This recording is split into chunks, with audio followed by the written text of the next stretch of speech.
Donald Trump loves press conferences, but he hates the press. And it's not a surprising development. We saw it during his first term as well. Trump would regularly clash with reporters. He would target them, he would mock them, and sometimes call them names. But this time, it's not limited to heated exchanges. This time, Trump is muzzling them. He's openly cracking down on the US media. Let me show you the latest instance. The Pentagon has issued a new memo for journalists.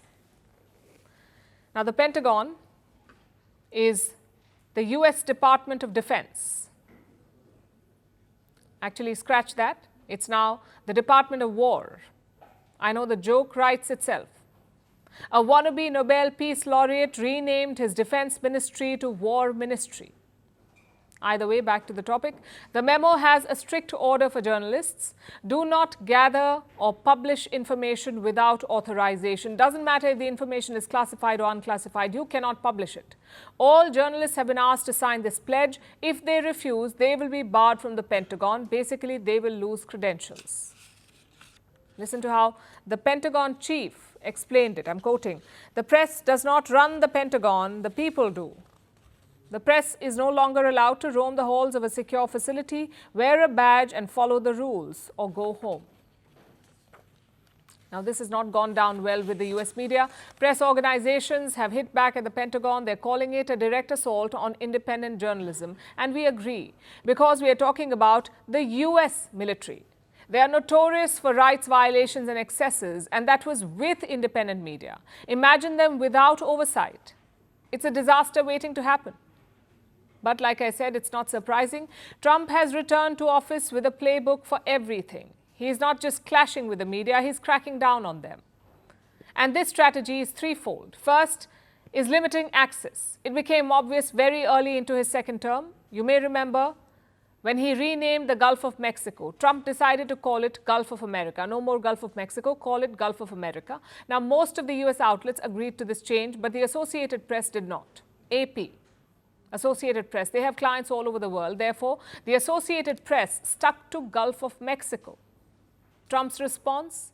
He barred them from the Oval Office. His second strategy is squeezing them financially.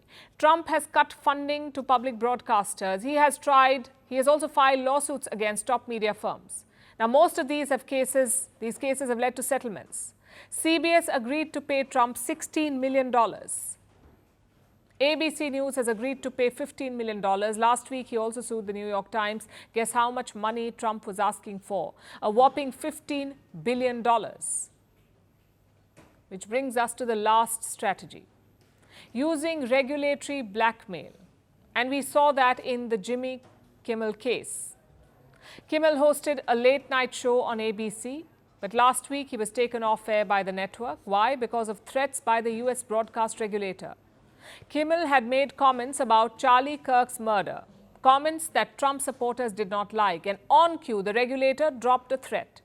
He talked about so-called remedies for ABC, and within hours, Jimmy Kimmel was gone. This is a systemic attack on American mainstream media. And don't get me started on social media. All the tech bros have submitted to Donald Trump. They're racing to flatter him. Yet there is no global condemnation. No Western country is lecturing the Trump administration. No world leader is raising the issue with Trump. Why? Because it's the United States of America. Because it's not some Asian or African country. It exposes the double standard, the Western double standard. They do not care about the rights or their violations. They only care about where it's happening. That's why there is silence on America's gun deaths, on their abortion bans, and on their crackdown on the media. It's hypocrisy of the highest order.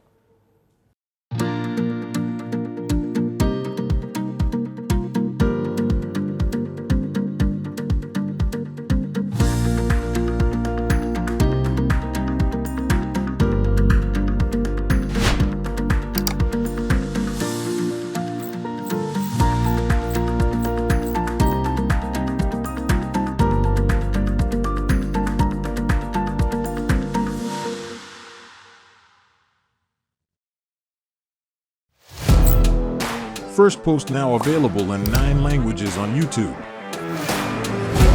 English, at $36 trillion. French, Le FMI, comme German, Geschäftsführenden Direktor Hindi, $30 trillion ka karjo. Indonesian, Pemerintah tanpa pemeriksaan. Italian, Skali radikali. Japanese, 4兆ドル以上も Portuguese, por causa do próprio balanço patrimonial. Spanish. Beautiful bill. Go to Settings, click on Audio Track and select the language of your choice. Be the first to know what's happening around you in your first language. Firstpost.